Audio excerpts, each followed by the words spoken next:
Di balik gemerlap panggung, saat hiburan bisa jadi jalan pencucian uang. Gemerlap lampu, musik menggelegar, tawa penonton.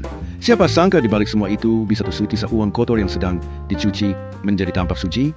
Dalam video ini, Dr. Pak Bello mengupas tuntas bagaimana acara publik, konser, festival, bahkan event edukasi bisa dimanfaatkan untuk money laundering. Kita akan bahas 1. Bagaimana modus pencucian uang bekerja di acara besar. 2. Contoh nyata yang pernah jadi sorotan di Indonesia. 3. Bahaya terbesar jika masyarakat lengah. 4. Cara sederhana untuk kita ikut waspada. Hiburan itu indah, tapi harus tetap bersih. Referensi resmi Direktorat Jenderal Pajak di Perpo, Pencucian Uang, dan Pesan Bank Haji. Laporan Tahunan PPK 2019. Gerakan Nasional Anti Pencucian Uang. Jangan lupa like, share, dan subscribe untuk mendukung konten edukasi anti kejahatan finansial.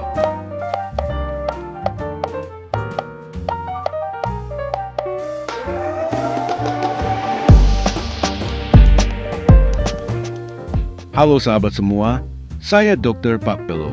Hidup ini penuh warna, dan salah satu warna terindah adalah hiburan. Musik, tawa, tarian, seni panggung.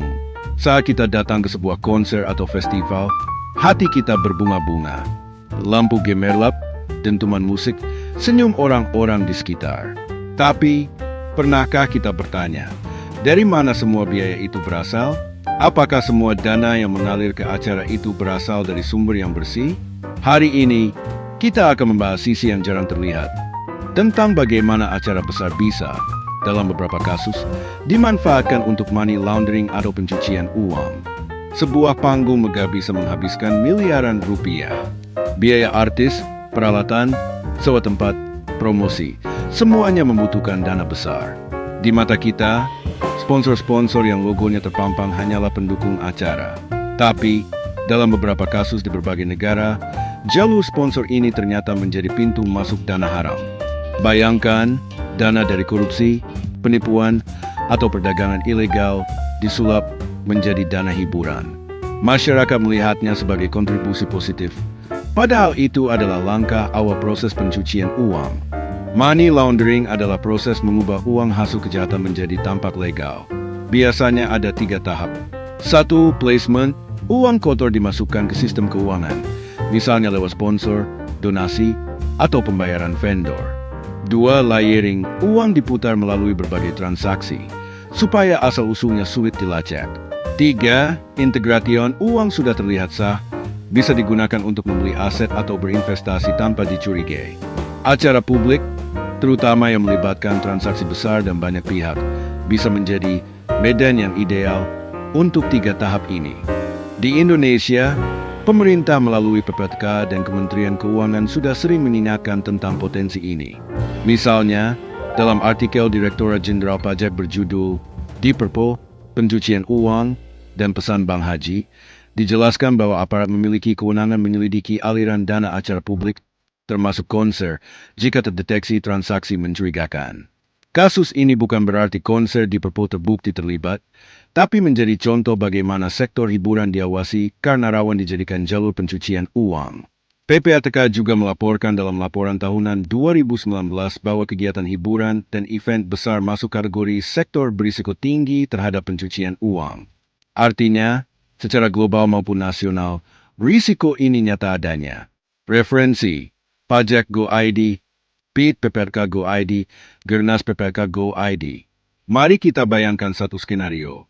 Seorang pelaku memiliki uang hasil korupsi. Dia lalu menjadi sponsor untuk sebuah konser musik besar. Dana yang dia keluarkan dicatat sebagai biaya promosi atau investasi. Selama acara, ada tiket yang dijual ke publik, tetapi sebagian tiket sebenarnya dibeli oleh jaringan pelaku sendiri dengan uang kotor. Hasil penjualan tiket ini masuk ke rekening resmi penyelenggara dan tercatat sebagai pendapatan sah. Setelah itu, uang bisa dialihkan ke bisnis properti, saham, atau rekening luar negeri. Semuanya kini terlihat legal. Bahkan, pelaku ikut tampil di foto bersama artis dan pejabat, membangun citra bersih di mata masyarakat. Bahaya terbesar bukan hanya soal uangnya, tapi soal kepercayaan publik. Bayangkan, acara edukasi finansial atau hiburan rakyat ternyata jadi kedok untuk mencuci uang. Masyarakat akan kehilangan kepercayaan pada institusi, sponsor, bahkan penyelenggara acara. Lebih parah lagi, pelaku akan merasa aman karena dilindungi oleh citra positif yang mereka bangun di depan umum. Sebagai masyarakat, kita bisa mulai dari hal sederhana, mendukung transparansi laporan keuangan acara publik, mengkritisi sponsor atau pendukung yang punya rekam jejak mencurigakan, mengedukasi diri tentang money laundering dan modus-modusnya. Sedangkan pemerintah dan penyelenggara acara harus memastikan audit independen dan pelaporan yang terbuka. Sahabat, hiburan itu penting. Ia memberi kita semangat dan keceriaan. Tapi hiburan juga harus bersih, bebas dari noda kejahatan finansial. Mari kita nikmati musik, tawa, dan seni sambil tetap membuka mata. Ingat, uang yang kotor tak akan pernah mampu membersihkan hati yang ternoda. Saya Dr. Pak Belo, pamit.